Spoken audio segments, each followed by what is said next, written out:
6 মাস 1 বছর পরে যদি কখনো মনে করে বিসিবি যে হ্যাঁ না এখানে টি20তে আমার কন্ট্রিবিউট করার একটা সুযোগ আছে, আমি পারফর্ম করছি এবং ফিট আছি, দেন আমরা ডিসাইড করতে পারি। But at this moment fit থাকলে, ফ্র্যাঞ্চাইজি ক্রিকেটে পারফর্ম করলে এবং দলের প্রয়োজন হলে অবসর ভেঙে টি20তে আবারও ফিরতে রাজি সাকিব আল হাসান।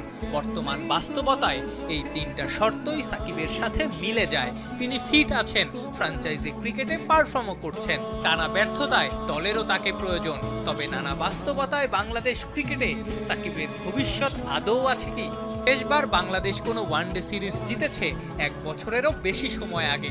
আগের 2টা টি20 সিরিজ হেরেছে, শ্রীলঙ্কায়ও হেরেছে প্রথম টি20। জিততেই যেন ভুলে গেছে টাইগাররা। মিডল ওভার্সে উইকেট টেকার নাই, মিডল অর্ডারে রানও আসছে না। স্বাভাবিকভাবেই সবাই মিস করছে এক সময়ের বিশ্বসেরা অলরাউন্ডারকে।